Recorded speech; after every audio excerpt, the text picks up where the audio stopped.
Well, I got to ask you about Rock and Roll High School because it is now, and obviously a part of Ramones folklore.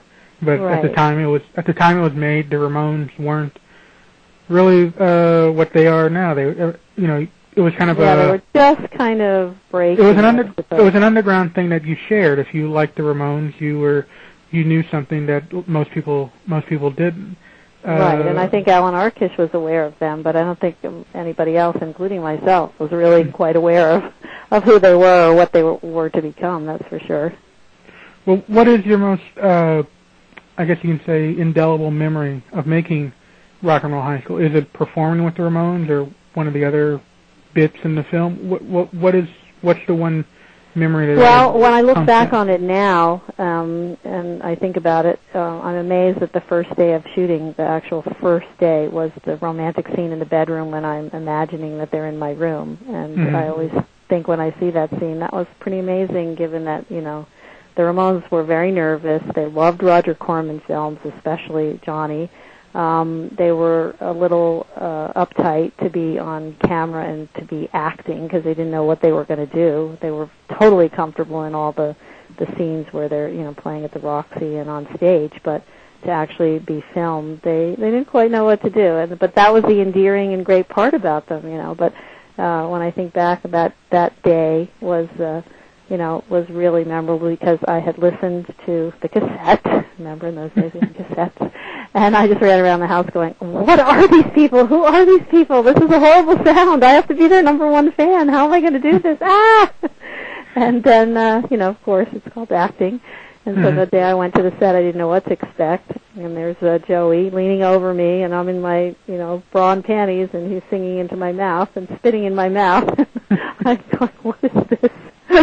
But it's the cutest scene, and it's really sweet. And they were just the nicest guys and very humble and a little awkward. And they did have about 20 pages of dialogue that other scenes, short scenes with little bits for each of them that we had to cut out because they just, I don't know, they're a punk band. They're not actors, but it's their Hard Day's Night, and I think it's a great movie, and you can watch it over and over again, and I just think it's hilarious, and I'm so glad that we did it. And I heard for years and years that Johnny, was upset about it, and he didn't think that, it showed them, in the dark light of punkdom that I guess that they wanted to represent. But I think he got over that, and we luckily got to meet right a couple months before he passed away because I had a small part in the Devil's Rejects, and Rob Zombie had a little gathering at his house, and Johnny was there, and I got to see him and hug him and say, "Hey, come on, we're going to live forever in the movie Rock and Roll High School, so don't put it down. Be proud of it." No, but also, and Joey, he had if I know my Ramones folklore, he had more of an appreciation for the, I guess you could say, the pop sound of the Rock and Roll High School soundtrack than I guess you could say, the harder sound that, that was kind of the other half of their sound. It's kind of that heart driving and then. Yeah, but that's what makes that band the perfect choice because we ended up blowing up the high school in the end, and we were rebelling against, Mick Togar, who didn't want us to play that kind of music, and we were, striving for teen rights, and so they were the perfect band, Is it come true?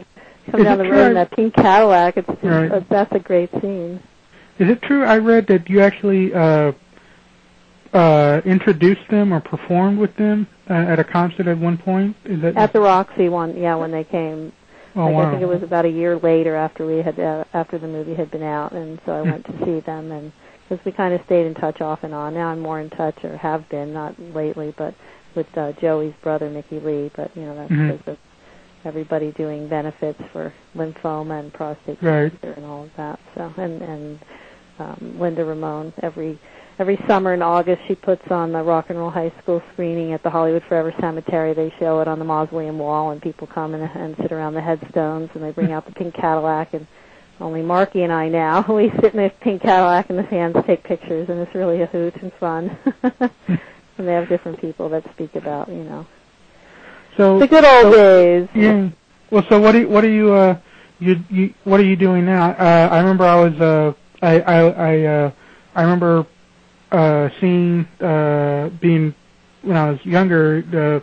Shake, Rattle, and Rock was on Showtime, and that was Alan Arkus directed that, and that was Renee Zellweger's first movie, and she was awesome in it. She was just terrific.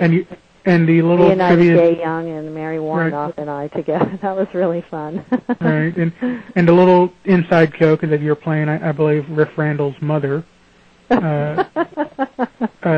that, which is kind of fun for anyone who knows the lineage there. And but what have you been up to now? What was the Devil's Rejects experience like with Rob Zombie? That was fun. There was a call for notable 70s actors for cameos in this movie. So these days you go out to a place and usually a gal or guy with a video camera is there, and you slate your name and do a scene on camera, and you hear from them 3 months later, which is exactly what happened. Although I knew it was Rob Zombie, I had heard about him. I didn't really know him that well in terms of his music or anything else, but I had signed a picture of me from Carrie with my red baseball hat because I had heard that he liked Carrie and Halloween, and I wrote on there, "I'm ready to scream for you." So hopefully that's what did the trick, and I heard 3 months later that they wanted me for that small scene, but it was a lot of fun, and I brought him the local H CD of Whatever Happened to PJ Souls, and the whole day he kept playing that song whenever we'd have a break, so it was really fun. So then that kind of, I had done a lot of movies, and I had gotten married again. Dennis and I had divorced, but then I had gotten married, and had 2 children, and it takes a lot to be a mom, and I wanted to dedicate my time to my kids. But I did work in some things. I was in Cheers and a bunch of television things, and here and there small things. But I wanted to concentrate on raising my kids, and then now they're grown up. And my daughter's in college, my son's in the Coast Guard, and so now I've been, doing other projects, and that was certainly one that put me on the map again, and on, the horror scene map. So after that, I was asked to appear at a bunch of conventions around the country, which I really like. I mean, I love meeting the fans. They're always so nice. They love Halloween especially, and then when they remember, oh my gosh, you were in Rock and Roll High School, oh my God, you were in Stripes, oh gosh, she's the one from Carrie. It's just so nice and very fulfilling for me. So I've been doing that and doing small films. I'm in a short film called Beg that Tony Todd just completed filming a small part in, and Tony Moran and I play husband and wife in it. It's kind of a thriller chiller, but a short film. And then another film that I just finished. I did a part in Columbus, Ohio, and let's see, what is that called? Is that Prank? Is that Eternal. It's called Eternal, Eternal. Yeah, with the young director Derek Rummelsbach, who's just terrific, and I think it's going to be really good. And I'm the old witch in the beginning that makes the young boy become immortal by my spell. Okay. And like I also saw this. Oh yeah, I was in the Tooth Fairy, and I went up to Canada and did that.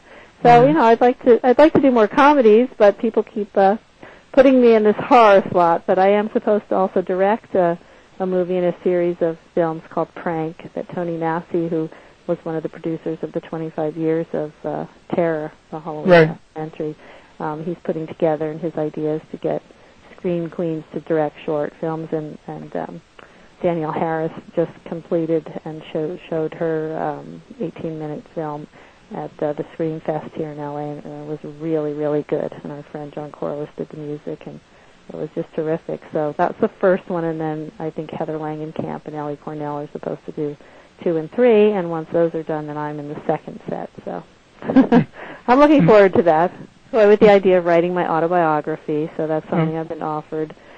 Please do this, do that. So I keep thinking, okay, I'm going to write the Totally Girl, and I'll write about my life in Hollywood and before, because, like I said, I grew up around the world, and it was a very interesting childhood. But all the girls and American teenagers that I've played is everything I didn't get to be when I grew up. So I guess I got to be it anyway, but when I was a little older. Well, if you do finally get around to writing your autobiography, will you come back and talk to us about it? Absolutely. Absolutely. That'll be terrific. Well, I want to thank you for coming on the show and talking about not only Halloween but life before and after. So I really want to thank you for spending this time with us. Well, it was totally a pleasure. Thank you.